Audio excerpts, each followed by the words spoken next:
E aí, meus amigos, tudo bem? Preparado para a nossa aula? Pega o seu caderno aí, desliga o WhatsApp, fica focado, anote as dicas do professor e já faça sua matrícula para o nosso segundo revisaço, que vai começar dia 2 de fevereiro aqui na Like Concurso. Dia 2 de fevereiro, segundo revisaço, ok? Um abraço e até mais. Tchau, tchau! Vamos lá, gente. Mais uma vez, bom dia. Meu nome é Yuri. Vou dar aula para vocês da matéria que eu considero a mais importante da primeira e da segunda fase da OAB, Direito Tributário. Se vocês estavam com sono na aula de Stanley, não vão ficar agora mais, entendeu? Agora o negócio vai dar uma animada. E é o seguinte, gente, deixa eu falar uma coisa para vocês. Eu estava até, não sei se o pessoal, eu estava na coordenação, estava ouvindo um pessoal conversando, tá ali.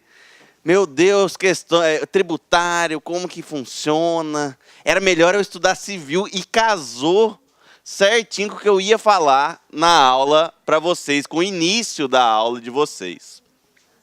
Porque nessa reta final é importantíssimo vocês estudarem tributário. Porque nessa reta final tributário pode te passar ou te reprovar. Bom, vou explicar por quê. Ah, professor, só porque civil é chato? Não, não é só por isso. Também é por isso, né? Mas tributário, gente, normalmente a FGV não tem passado um número fixo de questões, né? Mas normalmente ela varia de 5 e chegou a ser até 9. Chegaram a ser até 9 questões. E por que nessa reta final eu focaria em tributário se fosse vocês? Tributário e ética. Bom, tributário a gente vai estudar aí, se for contar os artigos do CTN, se for contar os artigos da Constituição, se for contar os artigos da Lei de Execução Fiscal, por exemplo, a gente vai estudar 200 e pouco, com muita vontade, 300 artigos. Aí você vai me falar, professor, mas civil também são 7 questões, 6 questões, pois é. Mas civil, você vai ter que estudar parte geral, negócio jurídico, obrigações, contratos, responsabilidade civil, família, sucessões. Então, se você for selecionar uma matéria para você estudar nessa reta final, a matéria que tem um número de questões proporcional e é relativamente pequena em relação a civil, em relação até a penal, é o direito tributário. E vocês vão ver que, apesar de ser uma matéria com algumas exceções, com algumas regrinhas que dificultam, é uma matéria relativamente fácil, é uma matéria relativamente simples, é uma matéria que dá de aprender, assim, com uma certa tranquilidade.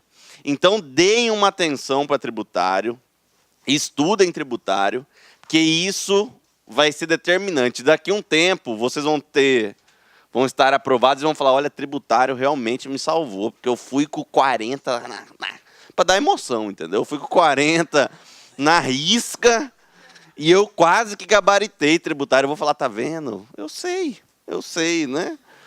Você vai estudar o quê? Sucessões, Stanley falando para você, quem que é sua avó? Ascendente em primeiro grau, né? Quem que é seu tio? Colateral, uau, né? Vamos lá, então, para o direito tributário. Gente, toda a apostila de vocês é bem extensa, vocês perceberam aí, e eu fiz isso de propósito justamente para vocês não terem que parar para anotar. A gente tem pouco tempo aqui, né? Então, para dar uma acelerada, tudo que eu falar aqui vai estar na apostila. Até a apostila é mais completa que a minha aula, por questão de tempo mesmo. A apostila vai ser mais completa que a minha aula. Então, pode ficar tranquilo que tudo que eu falar vai estar na apostila. E depois, no momento oportuno, a gente vai resolver exercícios e vocês vão ver o quanto é fácil o direito tributário. Vamos lá, gente. Primeiro ponto que a gente vai estudar de direito tributário. Artigo 3º do Código Tributário Nacional, o conceito de tributo. Então, primeiro ponto que a gente vai estudar em direito tributário, artigo 3º do Código Tributário Nacional, conceito de tributo. Olha lá. Tributo é toda prestação pecuniária, compulsória, em moeda ou cujo valor nela se possa exprimir, que não constitua sanção de ato ilícito, instituída em lei e cobrada mediante atividade administrativa plenamente vinculada. Vamos estudar ponto por ponto desse conceito, porque esse conceito ele vai ser bem divididinho e essa divisão é cobrada na OAB e em outras provas da FGV. Vamos lá. Primeiro ponto. Tributo é toda prestação pecuniária. Tributo é toda prestação pecuniária. Como regra, gente, você paga o tributo em pecúnia, em espécie. Vocês viram com o Stanley, já viram obrigações já? Que vocês têm modalidade de pagamento em dação em pagamento. Lembra disso aí? A gente vai ver que tem até uma modalidade no direito tributário. Quando você entrega uma prestação diversa da que é pactuada. Lembram disso? Em obrigações? Pois é, em direito tributário, a regra, você paga o tributo em pecúnia, em dinheiro. Isso quer dizer o quê, professor, basicamente? Basicamente quer dizer que você não pode chegar lá na Receita, Renato, e falar, olha, eu produzo camisas. Você não quer que eu produza a camisa para todos os fiscais aí da Receita Federal para padronizar? Não dá. Não dá para pagar tributo em serviço, ok? Não dá para pagar tributo prestando serviço para o Estado. O tributo é uma prestação pecuniária, eminentemente pecuniária, ok? Mas vocês vão ver que em direito tributário sempre vai ter uma exceçãozinha. Sempre vai ter uma exceção. Como regra, então, eu pago o tributo só em dinheiro. Mas o próprio CTN nos traz uma possibilidade de outra forma de pagamento. E qual é essa outra forma de pagamento? A dação em pagamento de bem imóvel. A dação em pagamento de bem imóvel. Então, como regra, eu pago o tributo só em dinheiro. Mas o CTN nos dá uma possibilidade de pagar de uma forma diferente. Qual é essa possibilidade? A dação em pagamento de bem imóvel. Como assim, professor? Imagine que eu tenho um débito de IPTU gigante, certo?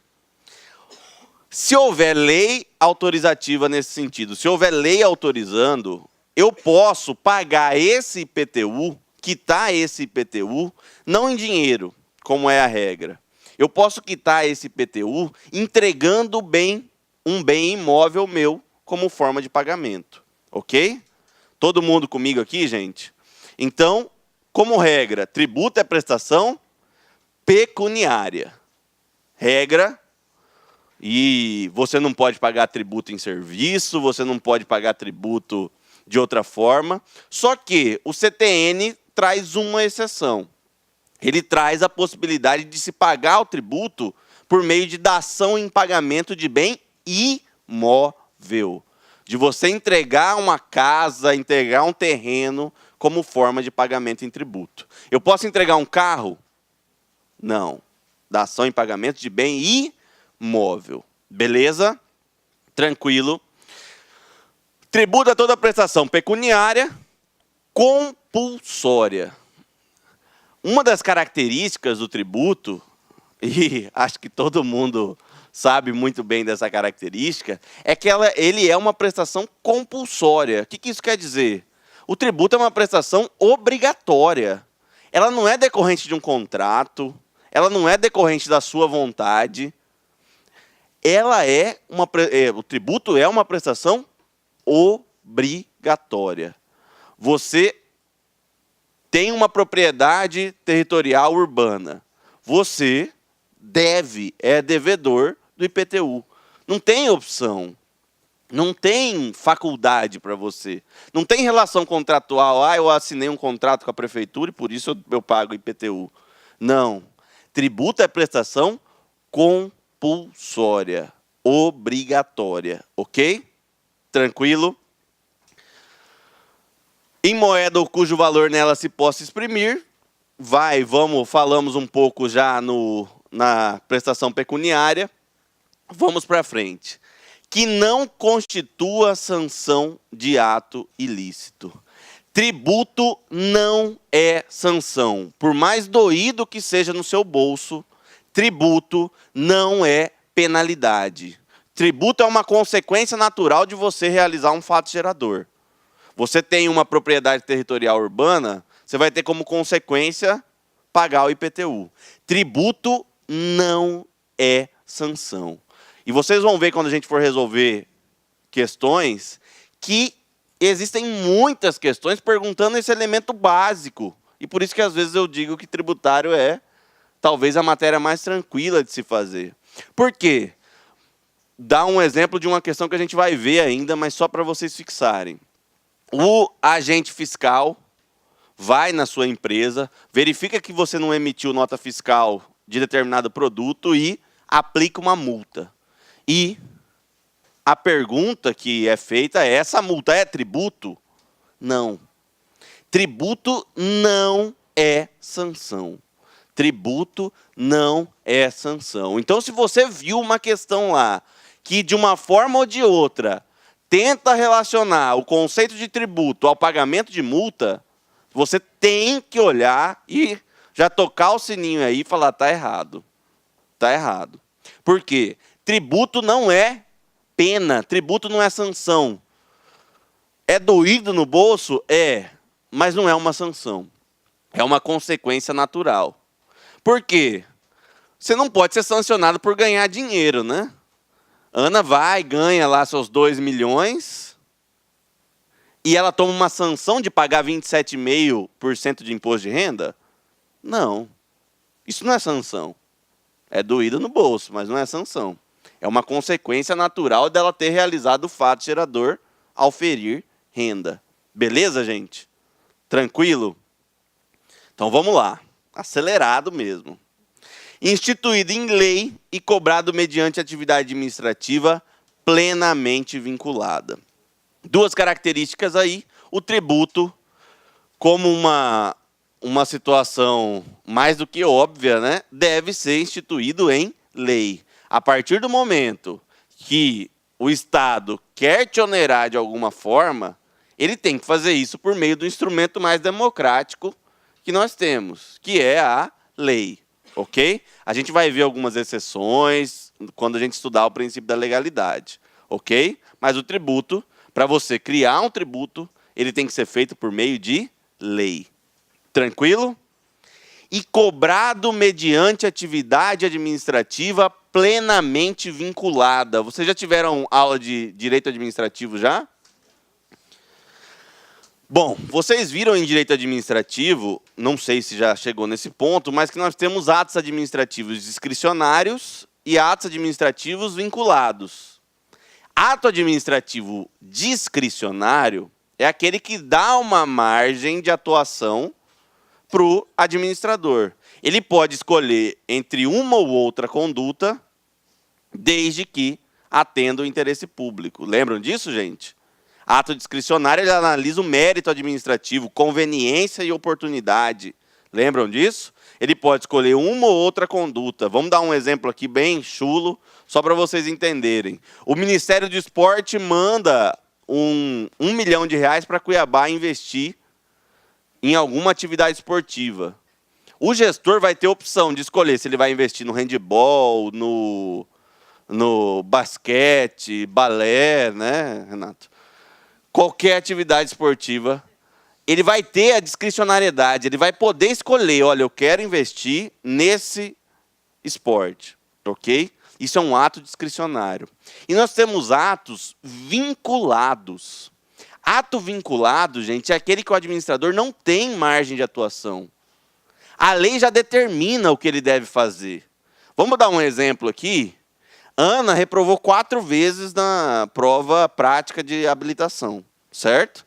Ela foi, fazia uma, reprovava, fazia outra, reprovava, fazia outra, reprovava, até que ela passou.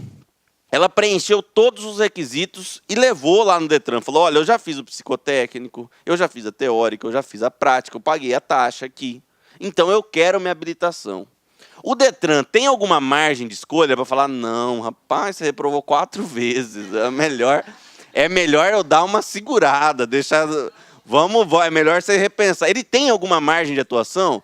Se ela preencheu todos os requisitos ali, a lei só dá uma opção para o Detran: expedir a carteira de habilitação dela, a licença dela para dirigir. Isso é um ato vinculado.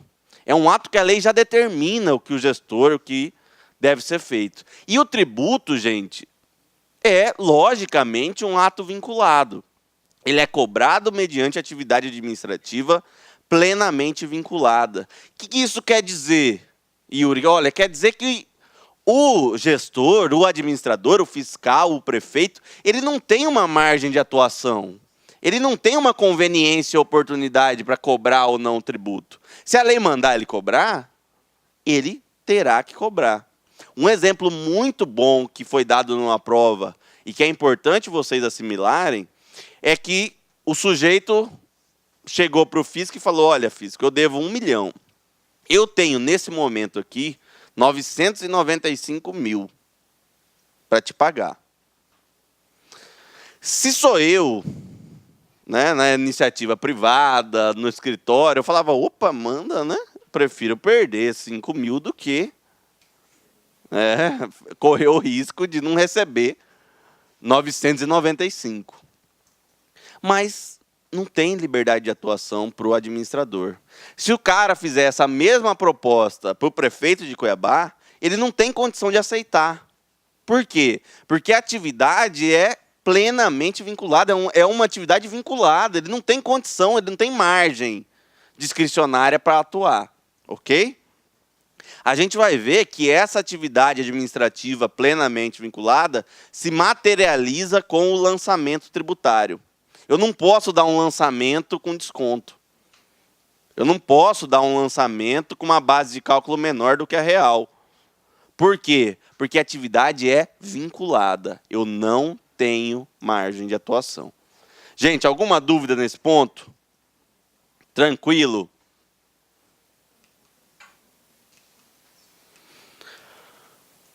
Beleza. Segundo o Supremo Tribunal Federal, e aqui eu não vou perder tempo em divergências doutrinárias, em outras situações, porque o que interessa, primeiro que a aula é bem curta, e o que interessa é o que a OAB cobra. Nós temos 5 espécies tributárias. É até uma coisa que todo mundo confunde, né? Ah, eu pago tanto imposto. Às vezes não é só imposto, né? Às vezes você paga taxa, contribuição. Nós temos 5 espécies tributárias. 5 espécies tributárias: impostos, taxas, contribuição de melhoria, empréstimos compulsórios e contribuições. E aí, contribuições, nós temos diversas modalidades. Então, quantas espécies tributárias, segundo o STF, nós temos? 5. Eu vou passar com vocês rapidamente por citar poucos, né, exemplos de algumas espécies tributárias só para a gente ter uma noção, e basicamente é o que vai cair na OAB de vocês. Vamos lá. Primeira espécie tributária que a gente vai estudar: empréstimos compulsórios.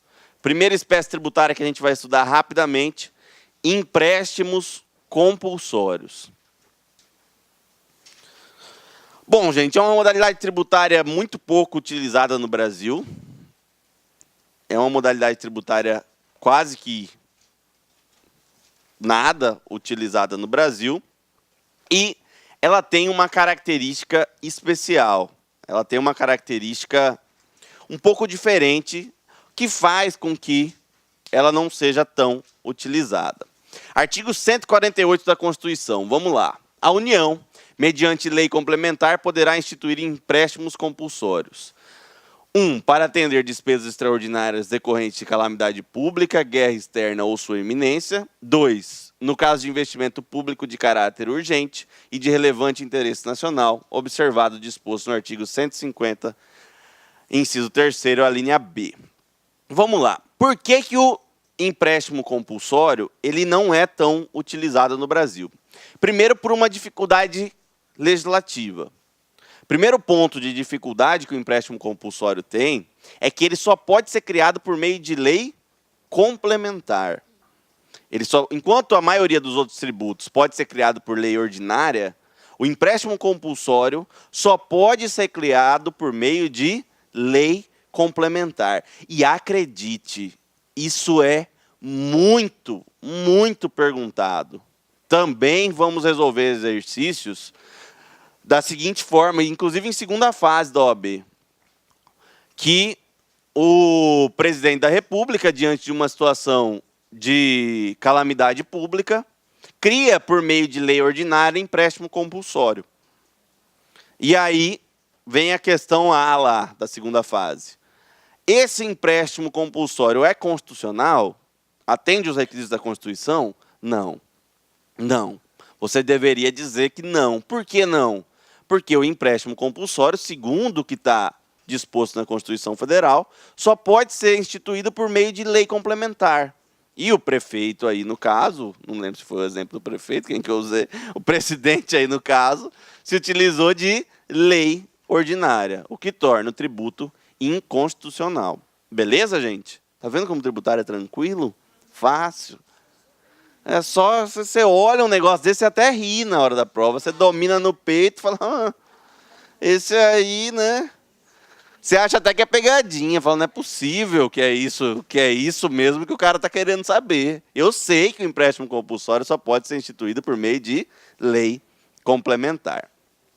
E o empréstimo compulsório, gente, ele é um tributo vinculado a certas situações. Vocês conseguem perceber que eu não posso criar empréstimo compulsório para qualquer situação? A Constituição estabelece, olha, você só pode criar empréstimo compulsório no caso de calamidade pública, por exemplo. Você só pode criar empréstimo compulsório no caso de guerra, por exemplo. Então, eu posso criar um empréstimo compulsório para atender, comprar novas urnas porque eu não confio na urna eletrônica? Não, não. Por que não, professor?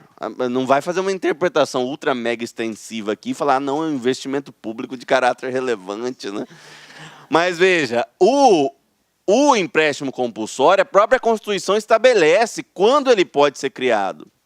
Olha, você só pode criar uma situação que eu retiro o dinheiro de você de forma compulsória e depois te devolvo, né? Que a gente vai ver daqui a pouco, quando tiver previstas algumas dessas possibilidades aí. Ou você está em guerra, ou em calamidade, ou é um investimento público relevante, ok? E outra característica importantíssima do empréstimo compulsório. Olha o nome, empréstimo. Empréstimo. Ele é um tributo restituível. Ou seja, a União vai ter que restituir. É um empréstimo. Ela está tomando, obrigatoriamente, mais emprestado. Ela vai ter que, em algum momento, devolver esse tributo. Ok, gente? Então, eu acho que de empréstimos compulsórios, considerando o nosso tempo, né? Lógico que se eu tivesse mais tempo, ia ser uma aula só de empréstimo compulsório, mas, considerando o nosso tempo, essas são as atenções que você tem que ter.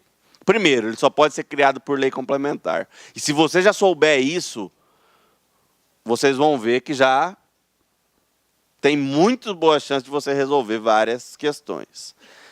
Ele é um tributo vinculado ao disposto na Constituição. Então, eu não posso criar empréstimo compulsório para atender qualquer coisa. Tem que estar dentro de um desses dois incisos aí. Ok? E ele é um tributo restituível, reembolsável, se ficar melhor assim. Então, a União toma de você, mas é também obrigada a devolver, já que é um empréstimo. Ok? Beleza, gente?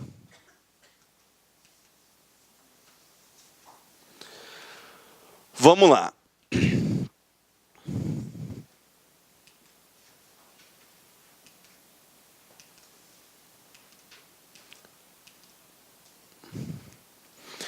Vamos para a segunda modalidade tributária, que é extremamente relevante. Extremamente relevante. A taxa. Existem várias peculiaridades na taxa, vários detalhes na taxa, que fazem com que ela seja tão atrativa para o examinador perguntar.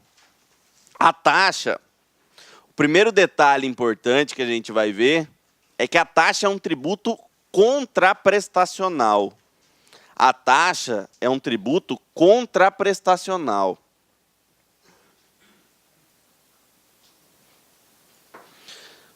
O que isso quer dizer? O que isso quer dizer? Que a taxa é um tributo contraprestacional. Olha só, você paga IPVA. Você paga o IPVA, o imposto que incide sobre veículos automotores. Você tem alguma contraprestação definida na lei? Olha, o IPVA é para isso. Eu pago IPVA e tenho asfalto lindo. Tem? Não. A taxa já é diferente. A taxa é um tributo contraprestacional. Na verdade, você vai lá na prefeitura e paga uma taxa para a emissão do seu alvará, certo? Ou seja, você está pagando para uma contraprestação da prefeitura. Qual que é essa contraprestação? Te emitir um alvará. Nós temos uma taxa de incêndio que você paga para o bombeiro. Quem tem empresa aqui sabe. Em tese, né, você está pagando por uma contraprestação. O bombeiro vai, vistoria o seu empreendimento, vê se está tudo certo lá com as situações de incêndio e tal, e você paga a taxa para que ele te libere uma licença ali. Conseguiram entender, gente, a natureza contraprestacional da taxa? Taxa, tributo contraprestacional. Eu pago para que o Estado me dê alguma coisa. Certo, gente? Tranquilo? Nós temos duas espécies de taxa. Nós temos duas espécies de taxa. A taxa de polícia e a taxa de serviço. Duas espécies de taxa. Taxa de polícia e taxa de serviço. Artigo 145, inciso 2º da Constituição Federal. Artigo 145, inciso 2º da Constituição Federal. Olha lá. A União, os Estados, o Distrito Federal e os municípios poderão instituir os seguintes tributos. Inciso 2º. Taxas em razão do exercício do poder de polícia ou pela utilização efetiva ou potencial de serviços públicos específicos e divisíveis prestados ao contribuinte ou postos à sua disposição. Vamos lá. Duas espécies de taxa, então. Taxa de polícia e taxa de serviço. Qual é a diferença entre essas duas taxas? Estudaram em administrativo o poder de polícia já? Bom, o conceito de poder de polícia está definido no CTN. É o Estado, para que você exerça determinada atividade, para que você possa ter sua liberdade direcionada em algum meio, ele tem o chamado poder de polícia. O que é esse poder de polícia? Basicamente, é lógico que a gente não está em aula de direito administrativo. O poder de polícia é a faculdade, é o poder que o Estado tem de condicionar, limitar, restringir o seu direito para atender o interesse maior, para atender o interesse público. Então, você pode parar o seu carro onde você quiser? Você pode parar o seu carro no meio da Miguel Sutil? Não, porque o Estado se utiliza do poder de polícia dele, restringe seu direito de parar o carro para que o interesse público seja preservado. Consegue entender, gente? Beleza? Tranquilo? Alguma dúvida nesse ponto? Beleza?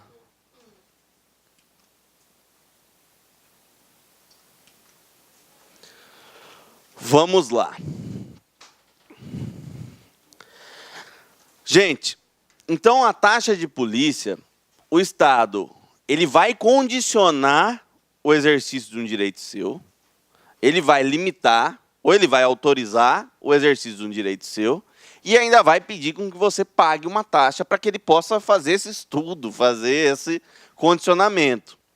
Então, você quer emitir uma licença ambiental, certo? Você quer fazer um licenciamento ambiental. Você pode sair desmatando sua fazenda, ainda que seja sua, para torta e à direita? Não. Aí, para fazer esse licenciamento ambiental, o Estado exerce o poder de polícia dele, condiciona, limita seu direito, fala, olha, aqui essa árvore aqui você não pode tirar, contorna a propriedade inteira, mas essa árvore aqui você não pode tirar. Ele está exercendo o poder de polícia dele, certo? Para emitir essa licença. E você paga por isso? Paga. Você vai lá na SEMA e paga. Paga o quê? Uma taxa de polícia. Ok? Tranquilo, gente? Beleza? Fácil? Mas a taxa de polícia é muito simples, né? O problema é essa segunda parte aqui. É a taxa de serviço. Porque traz alguns detalhes que pegam a gente na prova e pegam até o legislador. Muita jurisprudência do STF foi criada em razão dessa situação aí. Olha lá. Vamos só para relembrar. Utilização efetiva ou potencial de serviços públicos específicos e divisíveis prestados ao contribuinte ou postos à sua disposição. Qual que é o detalhe mais importante para a sua prova desse ponto aí? Eu só vou poder cobrar taxa de serviço se o serviço for específico e divisível. Eu só vou poder cobrar taxa de serviço se esse serviço for específico e divisível. O que isso quer dizer? O que isso representa na prática? Para o legislador, para mim, para você.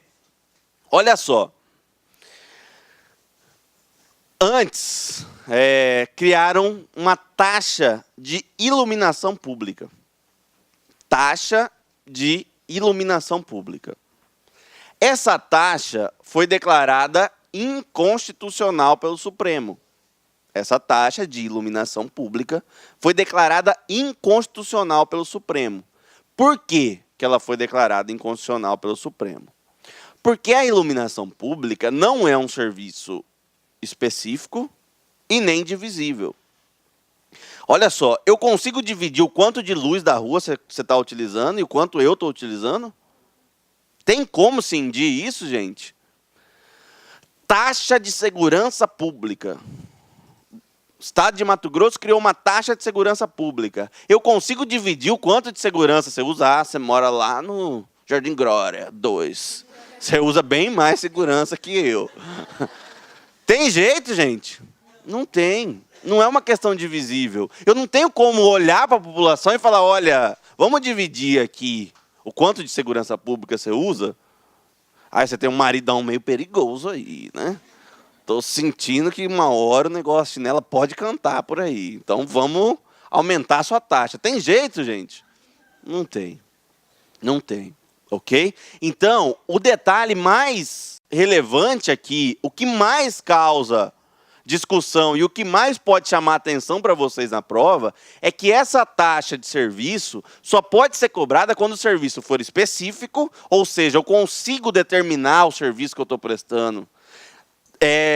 Você recebe água na sua casa, imaginando que a CAB ainda fosse uma estatal, ainda fosse a Sanecap. Você recebe água na sua casa. Você consegue especificar o quanto de água eu estou recebendo na minha casa? Olha, eu estou recebendo um serviço aqui. Água aqui na minha casa. E você consegue dividir quanto você está utilizando? Você consegue dividir? Tem uma diferença entre quanto eu utilizo e quanto o Renato utiliza? Tem. Então é um serviço que eu consigo dividir, eu consigo ver o quanto o usuário está utilizando. Ok? Então, a cobrança de taxa por fornecimento de água é constitucional. Agora, taxa de iluminação pública é constitucional? Não, professor, mas eu pago um troço lá. Eu pago um troço lá. Tem um vem na minha conta, eu já dei uma olhada lá. Tem um negócio, não sei o que, de iluminação pública, não é isso? Então estão cobrando do mesmo jeito? Não. Aí, o constituinte muito esperto, né, depois que o STF declarou inconstitucional a taxa de iluminação pública, criou uma contribuição de iluminação pública. Você paga a COSIP, contribuição de iluminação pública. Você não paga taxa mais. Desculpe o termo, mas mudou de bosta para merda, né, na prática. Mas, pelo menos, não é mais inconstitucional, entendeu? Agora tá tudo certo. Beleza, gente? Tranquilo? Bom, só que tem mais um negocinho aí que é meio... que ainda me deixou com dúvida, professor. Olha lá. Utilização efetiva ou potencial de serviços públicos específicos e divisíveis prestados ao contribuinte ou postos à sua disposição. Utilização efetiva ou potencial. No português, claro, você vai pagar a taxa se você se utilizar do serviço ou se você tiver a possibilidade de se utilizar do serviço. Como assim, professor? Taxa de coleta de lixo. Taxa de coleta de lixo. Você tem um apartamento fechado lá.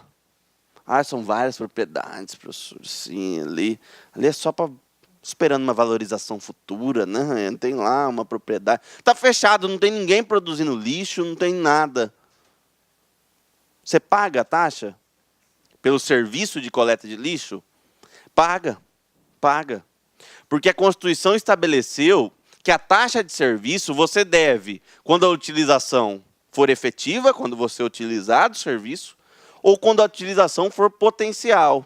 O Estado te oferece o serviço e você pode ou não utilizar. Tranquilo, gente? Beleza? Alguma dúvida nesse ponto?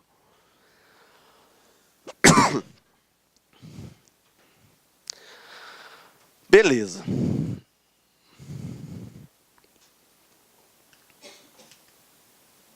Eu ainda não tenho muita facilidade aqui no...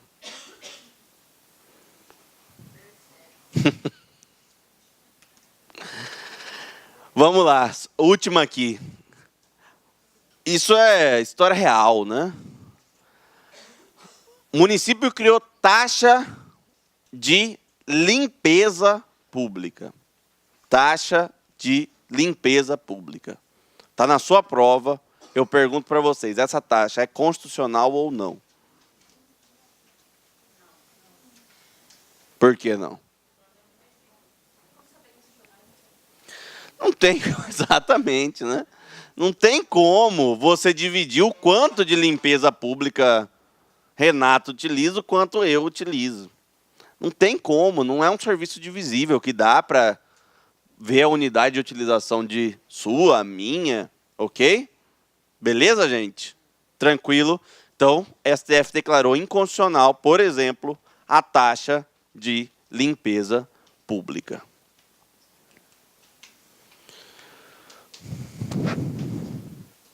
E taxa de coleta de lixo. Aí eu não estou falando mais de limpeza pública. Estou falando de coleta de lixo.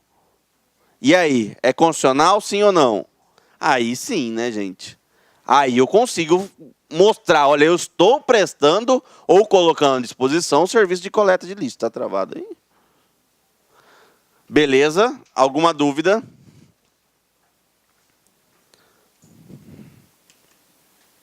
Vamos seguir, então. Vamos para os impostos. Impostos.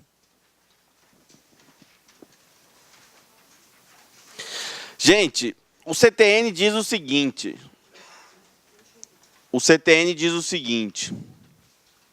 Imposto é o tributo desvinculado de qualquer atividade estatal específica. Onde que está o imposto aí na apostila? Não, tá não.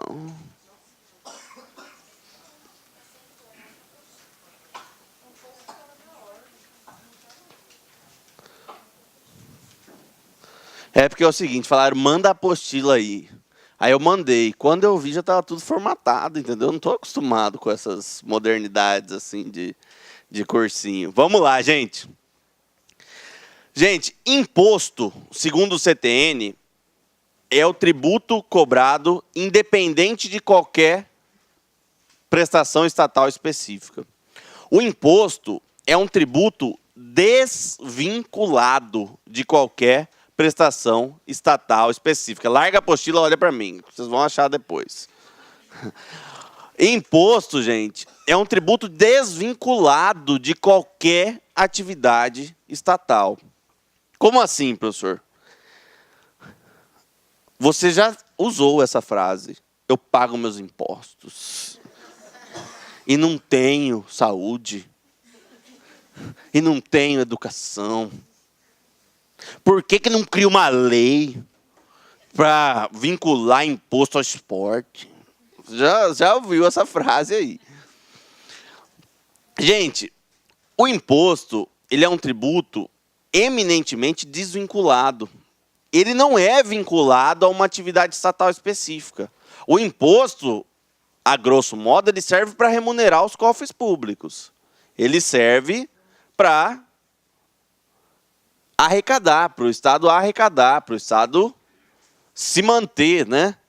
Ele não tem, como regra, uma finalidade específica. Olha, eu pago meu ICMS. Vai para onde? Vixe, vai para tudo quanto é canto. Vai para a construção de escolas, vai para pagar o salário do professor, vai para a rua, para asfalto. Você não tem uma vinculação, certo, gente? Tranquilo? Beleza. Então, questão que a gente também vai ver daqui algumas horas, provavelmente. O sujeito criou um imposto, o governador criou um imposto e vinculou ele a uma atividade ambiental. Ele criou o ICMS verde. Aumentou o ICMS das toras de madeira lá e vinculou esse aumento de arrecadação à atividade ambiental. Ou seja, eu criei o ICMS, o que eu aumentei de renda, eu vou investir todo na SEMA. Isso é possível, gente? Não. Não. Isso é inconstitucional. Isso é inconstitucional. Por quê? O imposto é um tributo desvinculado, como regra.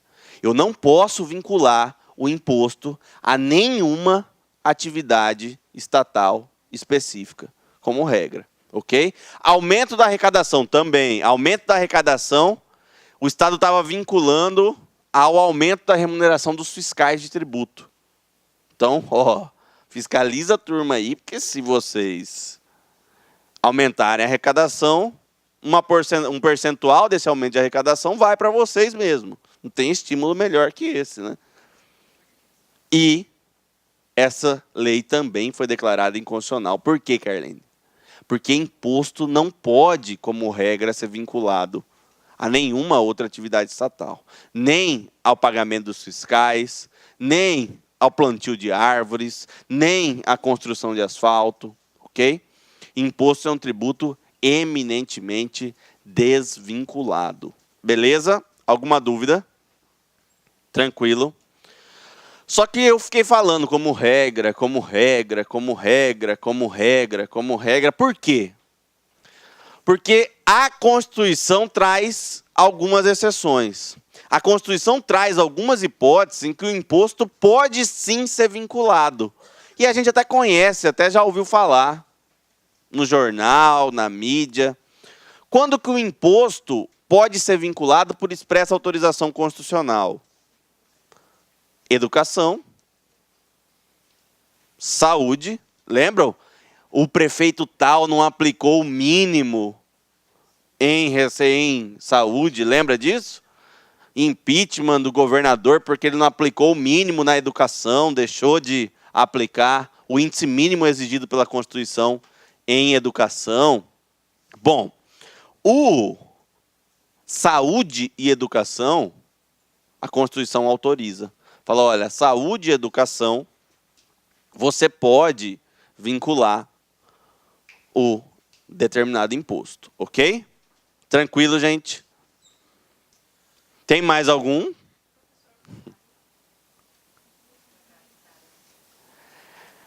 O FETAB a gente depois dá uma... Porque ele tem uma natureza, mas ele não tem natureza de imposto, o FETAB. Tem mais alguma situação, professor, que a própria Constituição autoriza a vinculação do imposto? Tem. Questão relacionada à administração tributária. Questão relacionada à administração tributária. Então, pode sim vincular o imposto a uma questão relacionada à administração tributária. Eu vou vincular o aumento de determinado imposto para poder tributar mais, né? Para poder aumentar o aparelhamento estatal, o aparato estatal, para poder tributar mais. Ok? Então, quais são as 3 hipóteses que o imposto pode ser vinculado? Saúde, educação e administração tributária. Beleza, gente? Contribuição, a gente vai ter uma aula específica relacionada a isso. Contribuição, a gente vai ter uma aula específica relacionada a isso. Vocês viram que foi bem rápido, né? Pois é, vai ser assim mesmo. Porque nós vamos esgotar toda a matéria nessas poucas horas de aula, né?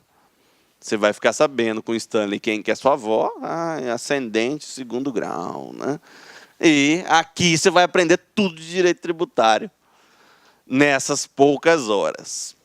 Gente, nós vamos passar a estudar agora os princípios do direito tributário. Os princípios do direito tributário. E se você me perguntar, eu não tenho nada para estudar, eu não tenho tempo, eu não tenho... Você escolheu um tema, o que você escolhe para eu estudar? Princípios do direito tributário. Princípios do direito tributário. Deixa eu tentar ver se está aberto aqui.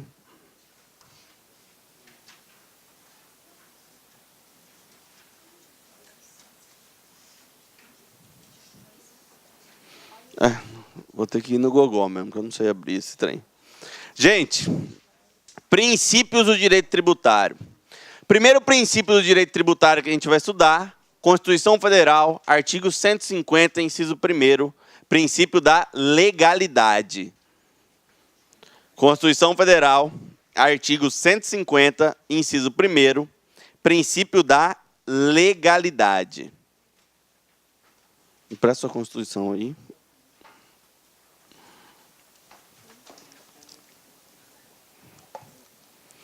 Vamos lá. O professor é meio analfabeto no computador, né? Aí tem que... Artigo 150, inciso 1º. Sem prejuízo de outras garantias asseguradas ao contribuinte, é vedado à União, aos Estados, ao Distrito Federal e aos municípios, inciso 1º, exigir ou aumentar tributo sem que lei o estabeleça. Gente, comigo aqui, princípio da legalidade tributária. Princípio da legalidade tributária, previsão legal, Constituição Federal, artigo 150, inciso 1º. Ok? O que a Constituição Federal diz? Olha, você não pode aumentar tributo, você não pode criar ou aumentar tributo sem que lei o estabeleça. É um princípio basilar do direito, né, gente? Só pode tributar, só pode onerar. Para de olhar ali, olha, presta atenção em mim aqui. Vai estar na apostila, fica tranquilo, não vai correr da apostila. Presta atenção. Gente, olha só pode tributar, só tem autorização para te tributar quem você escolheu para te representar. Então só pode tributar quem? Tiririca. Quem é seu representante. Só pode tributar quem tem legitimidade para te representar. É parte da premissa, a gente sabe que na prática não é isso, que só o povo pode tributar o povo. Ok, gente? Tranquilo? Então, para eu exigir, para eu criar ou para eu aumentar tributo, eu dependo de lei. Beleza? Para diminuir, se eu quiser diminuir um tributo, eu dependo de lei também? Jurisprudência pacífica entende que não. porque não é uma medida gravosa, né? É uma medida mais benéfica ao contribuinte, ok? Beleza? Vamos lá. E que lei é essa? Olha para mim aqui. Olha para mim. Que lei é essa? Para eu exigir ou para eu aumentar tributo, eu dependo de lei, certo? Esse aí. Que lei é essa? Como regra, lei ordinária. Então, se eu quiser exigir, se eu quiser aumentar um tributo, qual é a lei como regra que a Constituição exige? Lei ordinária. Beleza? Tranquilo? Mas se eu falei como regra, né? É porque, é lógico, temos exceções. Nós temos, primeiro, 4 tributos que só podem ser criados por meio de lei complementar. 4, só 4, facinho de você guardar. 4 tributos que só podem ser criados por meio de lei complementar. Quais são eles? Um acho que a gente já viu uma hora aí, né? Meio. Empréstimos compulsórios. Empréstimo compulsório a gente já viu, só pode ser criado por meio de lei complementar. Certo? Outro, que inclusive não foi criado ainda. Imposto sobre grandes fortunas. Imposto sobre grandes fortunas. Tá bem, né? Porque senão ia estar toda a minha fortuna tributada. Terceiro e quarto já. Impostos residuais e contribuições residuais. E aí eu vou explicar para vocês o que é. Ok? 4 tributos, então, que eu só crio por meio de lei complementar. Empréstimos compulsórios, imposto sobre grandes fortunas, impostos residuais e contribuições residuais. O que é um imposto residual e o que é uma contribuição residual?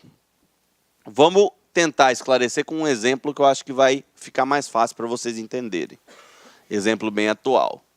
Imagina que Paulo Guedes, no primeiro dia dele no exercício do seu superministério, ele resolva criar um novo tributo para aumentar a arrecadação. Ele resolva criar um novo imposto.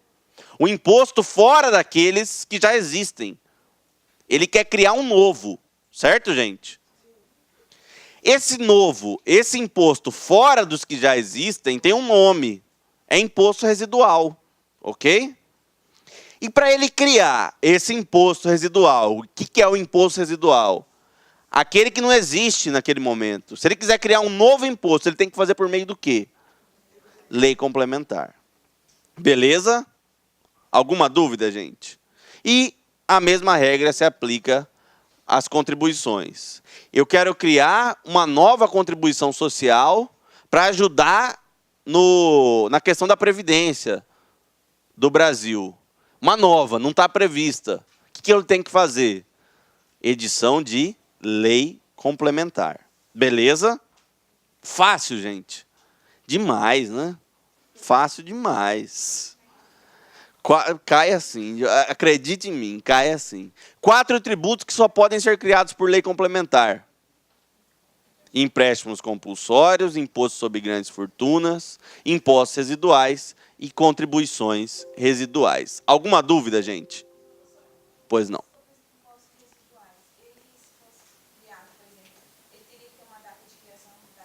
Aí ele vai ter que respeitar o... Não. Data de criação e data de término, não. Mas ele vai ter que respeitar todos os outros requisitos. Anterioridade, que a gente vai ver. Agora, um término dentro de um prazo específico, não.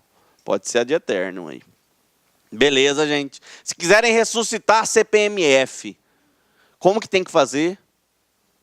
Por meio de lei complementar. Ok? A CPMF hoje tem previsão? Tem, gente? Não. Beleza? Vamos lá. Continuando, então. 2 pontos que foram objeto de discussão do Supremo e que pode cair na prova de vocês e que é muito importante que vocês saibam. Primeiro, alterar a data de vencimento de determinado tributo. Depende de lei? Para criar ou majorar tributo, presta atenção aqui, para criar ou majorar tributo depende de lei? Sim, né? E para alterar a data de vencimento? Alterar a data de vencimento. O tributo vencia dia 10. Olha, preciso pagar a folha, tal. Vai passar a vencer dia 1. Preciso de lei para alterar a data de vencimento do tributo? Não. Não. Data de vencimento do tributo não é matéria reservada à lei. Ok? Tranquilo? Também questão objeto de segunda fase da OAB de tributário. Ai, professor, marquei para fazer civil. Tributário está parecendo tão fácil. Eu sei. Às vezes vocês são enganados mesmo. Beleza, gente. Questão, e agora não estou brincando, não. Questão objeto de segunda fase da OAB. O prefeito tinha alterado a data de vencimento e perguntaram se era legal. E você tinha que responder que sim. Que não depende de lei. Ok, gente? Tranquilo? Outro ponto importante. Vimos que para exigir ou para aumentar tributo depende de lei. E se eu quiser corrigir o tributo, atualizar monetariamente o tributo? Esclareço. O que é corrigir o tributo? Nós temos um índice de inflação dentro de um ano. Certo, gente? Certo? No ano seguinte, o prefeito resolve, por meio de decreto, atualizar a base de cálculo desse tributo, corrigindo ele de acordo com o índice de inflação. Então, ele pega o INPC e fala, olha, o índice de inflação foi de 5%, eu vou atualizar esse tributo e ele vai ficar 5% mais caro. Vou corrigir esse tributo. É possível? E aí, gente? Depende de lei para você corrigir monetariamente o tributo? Olha como o direito tributário é muito fácil, gente. Corrigir monetariamente, gente, você só está atualizando de acordo com o índice de inflação. Você só está pegando o índice de inflação, aquela corrosão da moeda que incidiu na sua vida e corrigindo no tributo. Beleza, gente? Alguma dúvida nesse sentido? Então, corrigir o tributo, atualizar o tributo de acordo com o índice de inflação, não necessita de lei. Ok? Corrigir o tributo de acordo com o índice de inflação não necessita de lei. Beleza? Alguma dúvida? Fácil.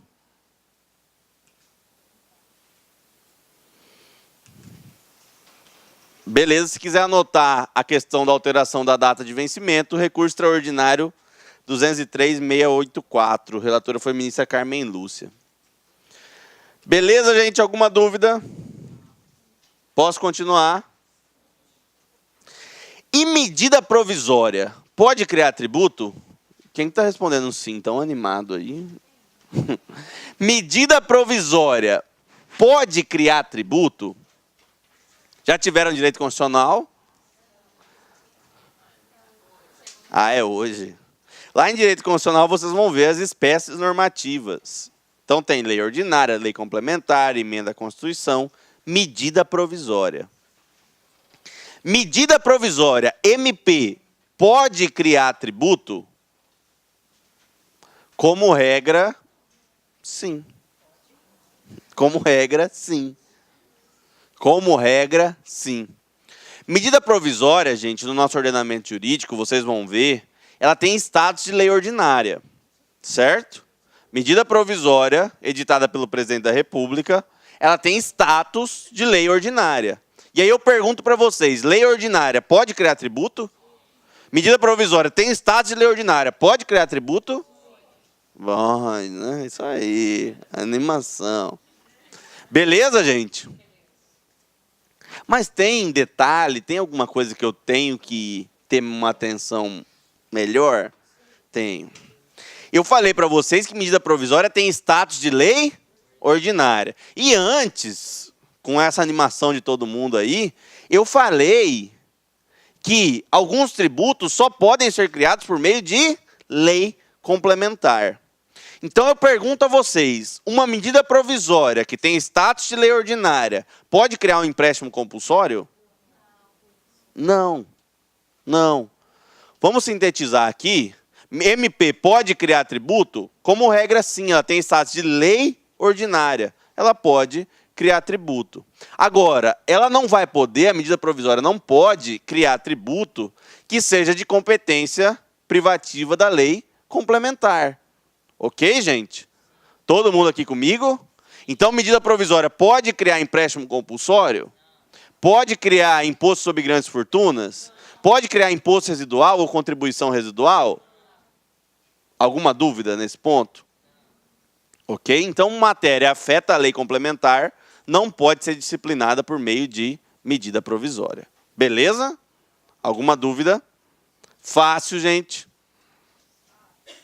Nota ali embaixo, né? MP pode criar e modificar tributos que sejam criados por lei ordinária. Alguma dúvida, gente? Deixa eu só tomar uma água aqui. Quem está respondendo animado assim ou não? Até aqui, está tendo alguma dificuldade com o direito tributário? Por favor, pode abrir o coração. Minha amiga que estava revoltada com o direito tributário lá, tá tranquilo, está entendendo? Beleza.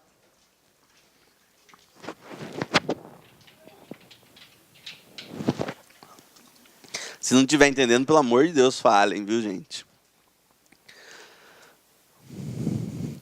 Gente, e para alterar a alíquota do tributo? Para aumentar o tributo, eu tenho que fazer como regra por lei, certo? Tem exceção? É lógico que tem. Direito tributário é lindo por conta disso, né? Você acha que sabe. Quando você acha que sabe, já vem uma coisa excepcional que você sabe. Entendeu? Deixa eu explicar a razão e vocês vão entender.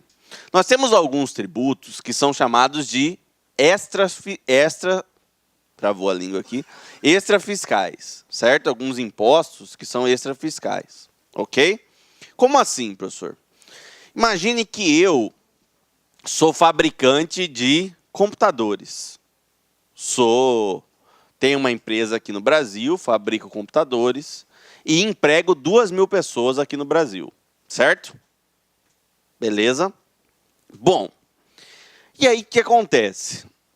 O mercado está bombando para mim, eu estou gerando empregos, eu estou pagando tributo aqui no Brasil, eu estou gerando renda.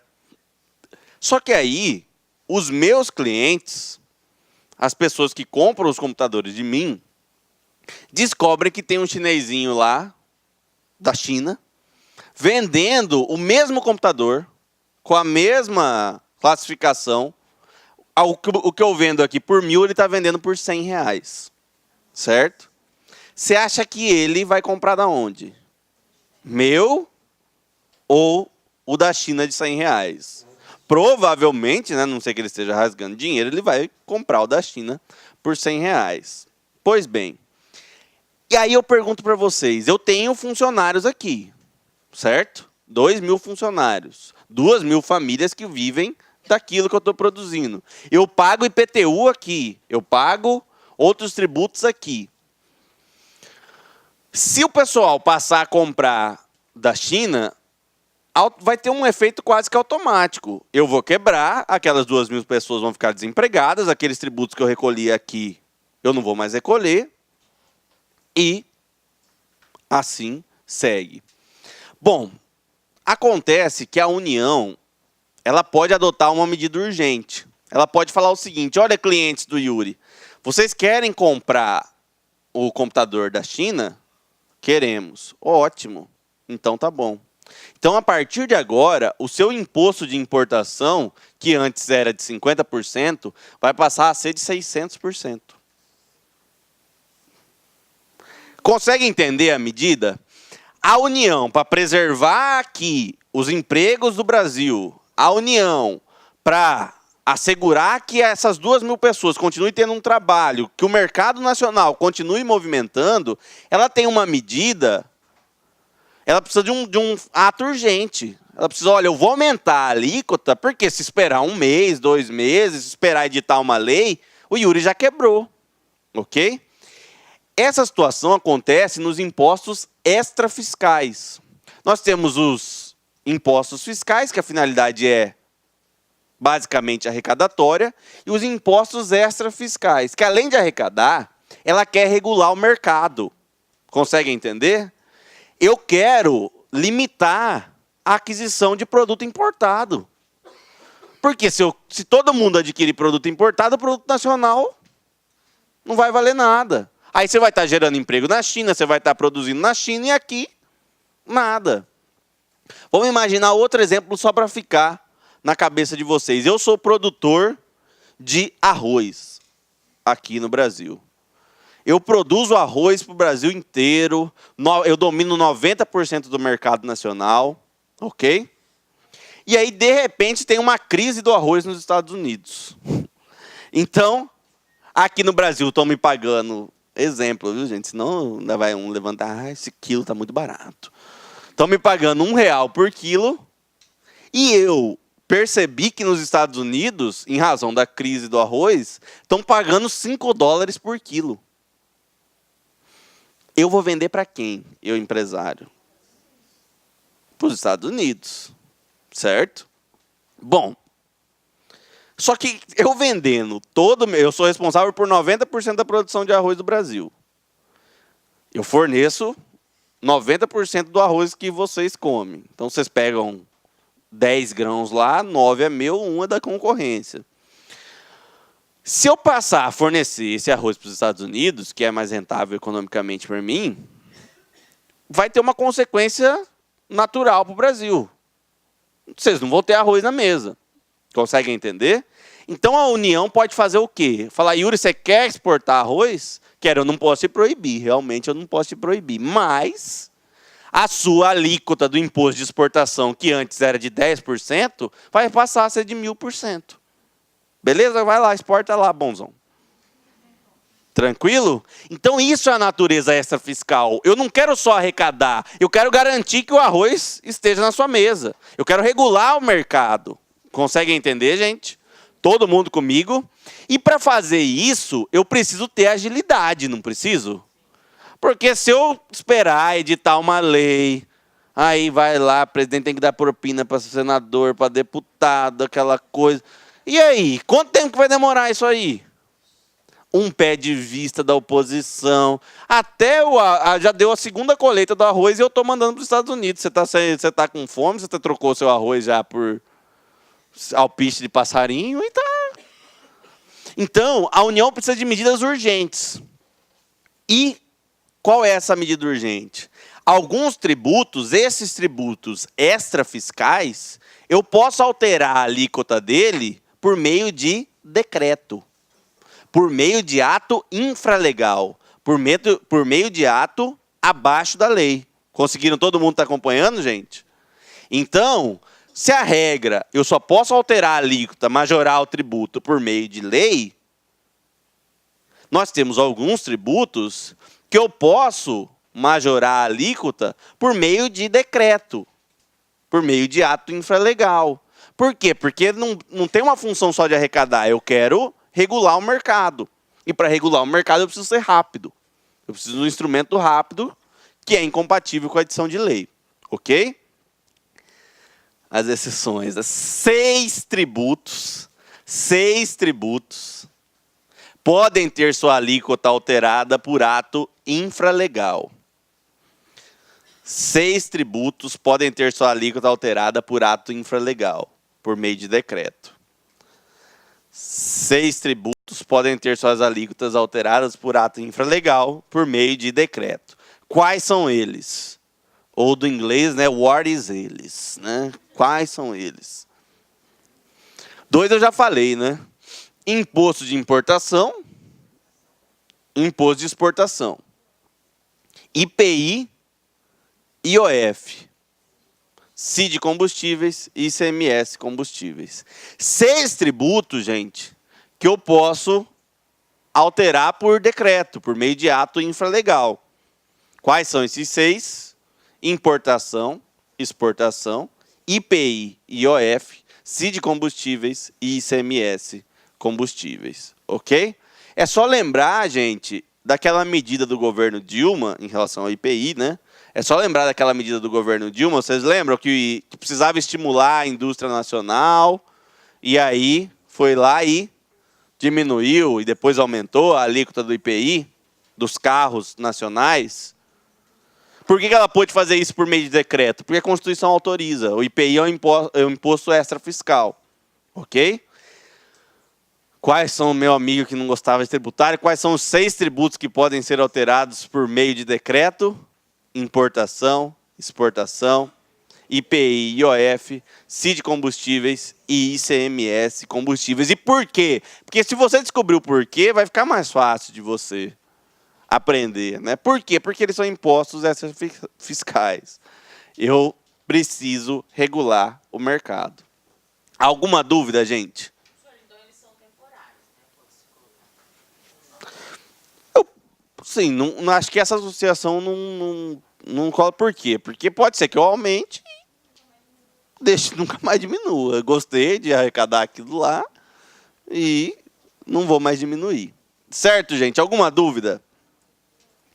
Tranquilo? Vou ver meu tempo aqui.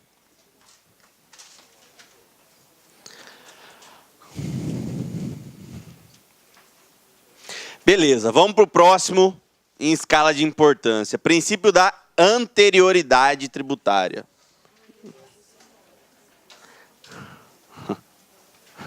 Princípio da anterioridade tributária. Esse também, o que tem de exceção, mas vocês vão aprender, aí vai ser coisa linda. Artigo 150, inciso 3º da Constituição Federal. Artigo 150, inciso 3º da Constituição Federal.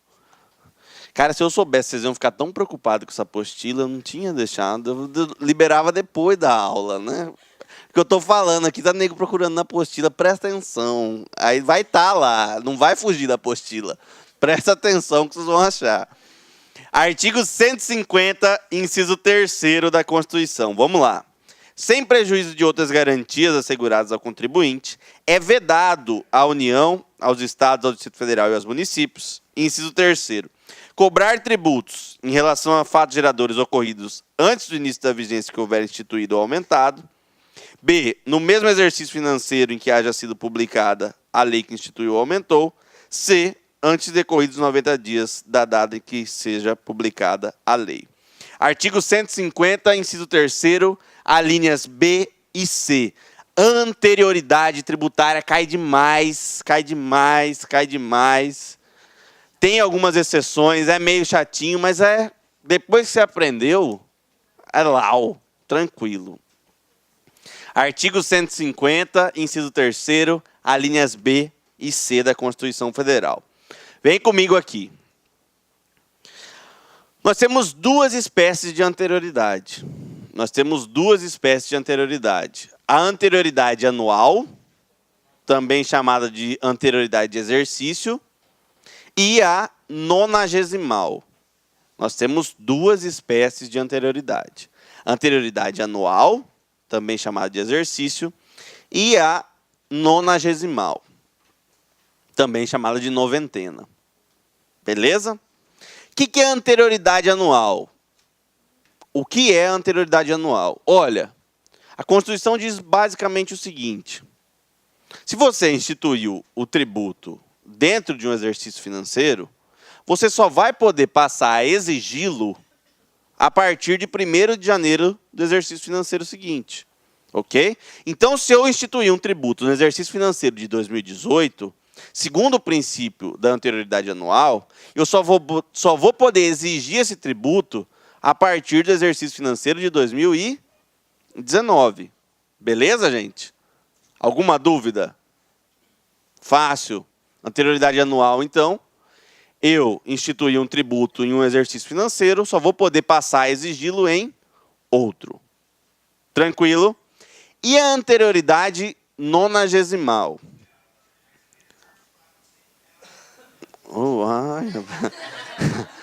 E a anterioridade nonagesimal? Gente, a anterioridade nonagesimal, ela veio para É impressionante como o brasileiro burla as garantias que ele mesmo criou. O que estava acontecendo? Nós tínhamos, até um tempo, só anterioridade anual, certo? Então, veio o constituinte originário e falou, olha, eu quero te dar uma garantia, cidadão.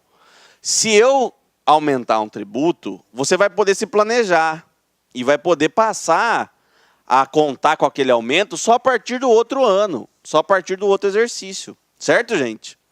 Só que o que acontecia? Dia 30 de dezembro de 2018, eu aumentava o tributo. O primeiro dia do exercício seguinte começava a partir de quanto? 1º de janeiro de 2019. Então, o que era para eu garantir para você se programar, para você contar com o aumento daquele tributo, ter um tempo para assimilar aquele aumento na sua empresa, no seu trabalho, acabava virando letra morta. Por quê? Porque os caras estavam fazendo todo o aumento de tributo depois das eleições, em dezembro. O governo Collor fez um em 31 de dezembro. E 1º de janeiro passou a exigir já o aumento. Ok? Bom, e aí, o que o Constituinte fez? Ele instituiu uma segunda garantia para nós. Ele falou, olha, você vai cobrar o tributo só no exercício financeiro seguinte e depois de decorridos pelo menos 90 dias. Então, o que é a anterioridade nonagesimal ou noventena? Você só vai poder exigir o tributo depois de decorridos pelo menos 90 dias. Certo, gente? Alguma dúvida? Então, vamos lá. Se o Collor, na época, tivesse essa anterioridade e instituiu em 31 de dezembro, ele já ia poder cobrar em 1º de janeiro? Não. Ele ia ter que respeitar o exercício seguinte, mas ele também ia ter que respeitar o prazo mínimo de 90 dias. Alguma dúvida?